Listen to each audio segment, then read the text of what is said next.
Hello everyone, welcome to my YouTube channel let's UPSC. आज हम लेकर आए हैं एक बहुत ही important concept, geography, environment, biodiversity and disaster management section से। टॉपिक का नाम है बायो रेमिडिएशन। बायो रेमिडिएशन एक सोल्यूशन है किसी प्रॉब्लम का। अब सोल्यूशन के बारे में जानने से पहले ये ज़रूरी है कि हम जाने प्रॉब्लम क्या है। तो आइए जानते हैं प्रॉब्लम क्या है। Background of the story is that Bagjan natural gas well in Assam's Tinsukia district caught fire after a blowout। एक आसाम के तिनसुकिया डिस्ट्रिक्ट में एक बागजान नेचुरल गैस वेल है जिसमें कि आग लग गई ब्लोआउट के बाद। अब ब्लोआउट क्या होता है, एक सवाल ये उठता है। Uncontrolled escape of gas at a very high velocity. Okay, तो अब हम इस न्यूज़ के बारे में जानते हैं कि ये why it is important for the perspective of UPSC. यह इसलिए इम्पॉर्टेंट है क्योंकि जो तिनसुकिया डिस्ट्रिक्ट है वो एडजॉइन करता है सेंसिटिव मागुड़ी मोटापुंग वेटलैंड से, और साथ ही में दिब्रू सैखोवा नेशनल पार्क भी है। ये देखिए हमारी कैसे न्यूज़, एक ब्लोआउट की न्यूज़, एक ऑयल वेल के जो फायर पकड़ने की न्यूज़ कैसे हमारे एनवायरनमेंट सेक्शन से कनेक्ट हो रही है। ऐसे हम न्यूज़ को पकड़ेंगे और उसके बारे में जानकारी लेंगे। तो ये जो तिनसुकिया डिस्ट्रिक्ट है जहाँ पे ये बागजान नेचुरल गैस वेल है, इसके साथ साथ लगता है मागुड़ी मोटापुंग वेटलैंड और दिब्रू सैखोवा नेशनल पार्क। अब ये दिब्रू सैखोवा नेशनल पार्क क्यों इम्पोर्टेंट है, क्योंकि this national park houses feral horses. अब फेरल हॉर्सेस की खास बात क्या है कि they are believe to be only wild horses population in India. ये इसलिए अब नेशनल पार्क इम्पॉर्टेंट हो जाता है। तो आगे हम चलते हैं, हम जानते हैं कि बायो रेमिडिएशन होता क्या है। What is bioremediation? तो उसकी बेसिक डेफिनेशन क्या है कि bioremediation is cleaning of polluted site through natural occurring और introduce microorganisms for breaking down environmental pollutants. इसका की मतलब कि जैसे कि हमारे किसी भी सॉइल में, किसी वाटर में ऑयल स्पिल हो जाता है या फिर सॉइल में कोई कंटेमिनेंट गिर जाता है, कोई केमिकल गिर जाता है, तो उस कंटेमिनेंट या पॉल्यूटेंट को हटाने के लिए नेचुरली लिविंग ऑर्गेनिजम्स जैसे कि माइक्रो ऑर्गेनिजम्स लाइक बैक्टीरिया और फंगाई हम वहाँ डालते हैं, वहाँ ग्रो करते हैं, जिससे कि वो कंटेमिनेंट या पॉल्यूटेंट डिग्रेड हो जाता है। तो एक प्रोसेस है कंटेमिनेंट या पोल्यूटेंट को डिग्रेड करने का नेचुरली थ्रू माइक्रो ऑर्गेनिजम्स, उसे हम बायो रेमिडिएशन कहते हैं। अब this remediation make use of living organisms like bacteria fungi to remove pollutants. This can work in soil and water. For example, अगर ऑयल स्पिल हुआ है या फिर कोई कंटेमिनेटेड ग्राउंड वाटर है, हम उसे बायो रेमिडिएशन की मदद से ठीक कर सकते हैं। अब बायो रेमिडिएशन टू टाइप का होता है, दो प्रकार का होता है, इन सिटू और एक्स सिटू। अब ये बहुत डाउट रहता है, हम काफ़ी बार देखते हैं एनवायरनमेंट का जब भी जिक्र होता है तो इन सिटू और एक्स सिटू बहुत बार आता है। 2019 के प्रीलिम्स में पूछा भी गया था इनडायरेक्टली। तो है एट द साइट इटसेल्फ, उसी साइट पे हम अपना काम करते हैं। और एक्स सिटू क्या होता है, साइट से बाहर, एक्स सिटू तो transported to an another area. अब इन सितु के क्या बेनिफिट्स हैं कि भाई ये लो कॉस्ट होता है क्योंकि हमें कहीं ले जाने की ज़रूरत नहीं पड़ रही, हम उसी साइट पे अपना काम कर रहे हैं। और एक्स सितु में क्या है, ट्रांसपोर्टेशन कॉस्ट लगता है, इसलिए वो थोड़ा कॉस्टली पड़ता है। इन सितु में क्या फ़ायदा है कि वो प्रिवेंट करता है स्प्रेड ऑफ कंटेमिनेशन को, कि हम किसी और इलाके में स्प्रेड नहीं होने दे रहे हैं उसको, क्योंकि अगर हम ट्रांसपोर्ट करेंगे तो चांस है कि किसी और एरिया में भी वो डिज़ास्टर होने के चांसेस बढ़ जाते हैं।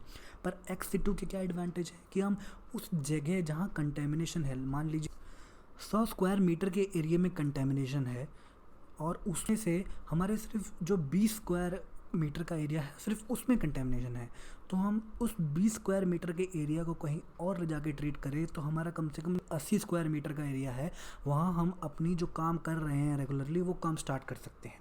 तो ये बायो रेमिडिएशन क्या होता है और ये कितने प्रकार का होता है, हमने यहाँ पे ये पढ़ लिया।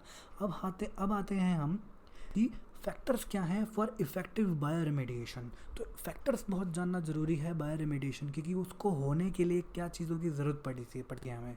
तो सबसे पहले हम पढ़ेंगे माइक्रोबियल पॉपुलेशन।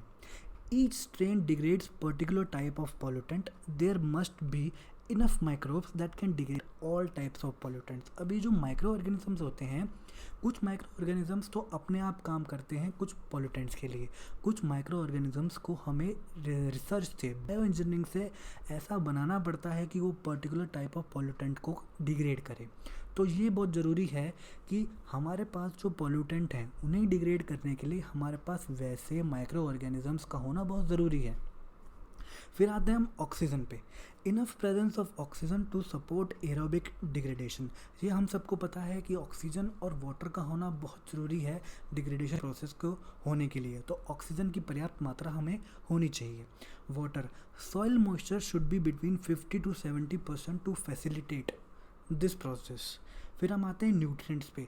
अब जो डिग्रेडेशन का प्रोसेस होता है वो बहुत स्लो होता है, तो इस स्लो प्रोसेस को फास्ट बनाने के लिए हमें कुछ न्यूट्रिएंट्स की ज़रूरत पड़ती है। इस केस में हम फॉस्फोरस, नाइट्रोजन का यूज़ कर सकते हैं।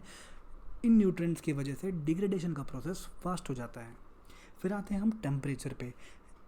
टेम्परेचर रेंज बहुत ज़रूरी है माइक्रो ऑर्गेनिजम्स के काम करने के लिए। तो 0 से 40 डिग्री सेल्सियस का टेम्परेचर हमें चाहिए ताकि माइक्रो ऑर्गेनिजम्स अपना काम कर सकें।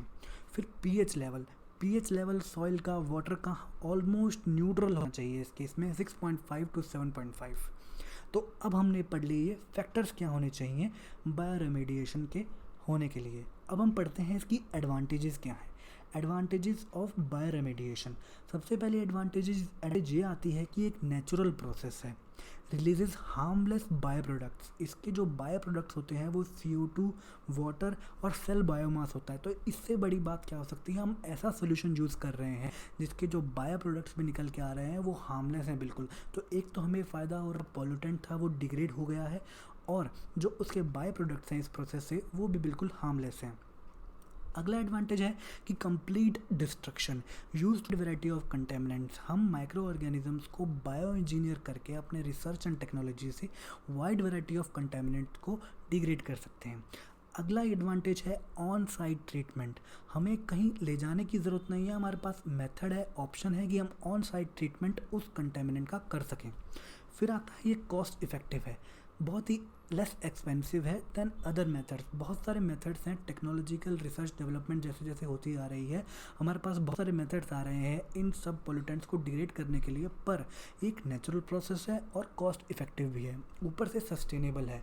सस्टेनेबल इन द सेंस कि हमें ज़्यादा रिसोर्स रही है, हम कम रिसोर्सेज में ही अपना काम पूरा कर देते हैं। अब हम चलते हैं इसके लिमिटेशंस क्या हैं। Limitations of bioremediation. सबसे पहला लिमिटेशन ये आता है कि limited to biodegradable compounds only.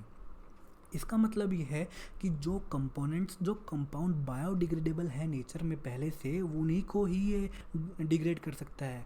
जो कंपोनेंट हमारे डिग्रेडेबल ही नहीं है, जैसे कि प्लास्टिक जो कि बहुत साल लेता है डिग्रेड होने में, उनके ऊपर ये काम नहीं करता है। तो ये एक इसकी लिमिटेशन है। अगला जो इसका लिमिटेशंस है, may be a case when product of biodegradation may be more persistent or toxic than parent compound। ऐसा भी केस हो सकता है कि जब हम किसी पॉल्यूटेंट पे माइक्रो ऑर्गेनिजम्स के द्वारा काम कराएं उन्हें डिग्रेड करने का, तो जो उसके बायो प्रोडक्ट्स होते हैं, जो कि आफ्टर प्रोडक्ट्स होते हैं, वो ज़्यादा टॉक्सिक और परसिस्टेंट हो नेचर में, ये भी पॉसिबल है। अगला लिमिटेशन है कि हाईली स्पेसिफिक।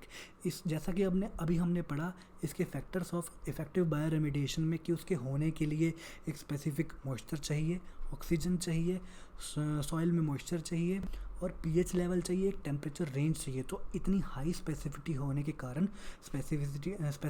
के कारण बहुत मुश्किल होता है कि एक टाइम पे सारे कंडीशंस वहाँ पे अवेलेबल हो। मान लीजिए एक आइस के इलाके में जहाँ की बहुत बर्फ़ पड़ती है, उस इलाके में अगर ये हो जाए जहाँ टेम्परेचर माइनस में है, तो वहाँ बायो रेमेडिएशन का प्रोसेस करने में मुश्किल आएगी।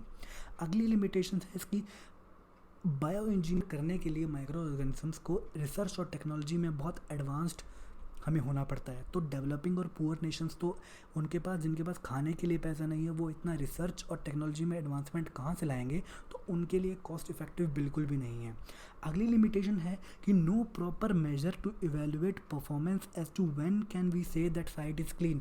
ऐसा कोई एक इंडेक्स नहीं है, कोई मेजर नहीं है कोई परफॉर्मेंस इवेल्युएट करने का कि भाई हमने माइक्रो ऑर्गेनिज्म से बायो रेमेडिएशन करवाया तो हम कब कि वो साइट क्लीन हो चुकी है कंटेमिनेंट से। ऐसा कोई हमारे पास मेजर नहीं है इसका अब तक। अगला है कि ये बहुत टाइम टेकिंग प्रोसेस है, बहुत टाइम लग रहा है इसमें होने के लिए बहुत टाइम लगता है कंपेयरिंग टू अदर मेथड्स। तो ये हम इसमें जैसे हमने पढ़ा लिमिटेशन, हमने क्लॉकवाइज कवर किया है, तो आप भी इसको इसी तरह कवर करना। सबसे इम्पॉर्टेंट इस लेक्चर का पार्ट ये है कि आपको ये टॉपिक कहीं मिलेंगे तो बहुत ही पजल्ड वे में मिलेंगे, तो इसलिए यहाँ से आप इसका डायरेक्ट नोट्स बना सकते हैं। मैं रिकमेंड को as it is mind maps के जरिए नोट बनाएं, क्योंकि रिवाइज करने में बहुत आसान पड़ता है किसी भी एग्ज़ाम के लिए। तो आप इसका स्क्रीनशॉट ले सकते हैं, या फिर आप जैसे जैसे मैंने पढ़ाया उस समय पॉज करके इसका नोट्स भी बना सकते हैं। तो इसी के साथ आज हम अपना बायोरेमेडिएशन का टॉपिक ख़त्म करते हैं। आई होप आपको बहुत अच्छे से समझ में आया होगा। अपने कमेंट्स और फीडबैक कमेंट सेक्शन में ज़रूर पोस्ट करिएगा, ताकि मैं और सारे वीडियोस आपके लिए रिवीजन के लिए या फिर बेसिक कंसेप्ट्स आपके लिए लाता रहूँ।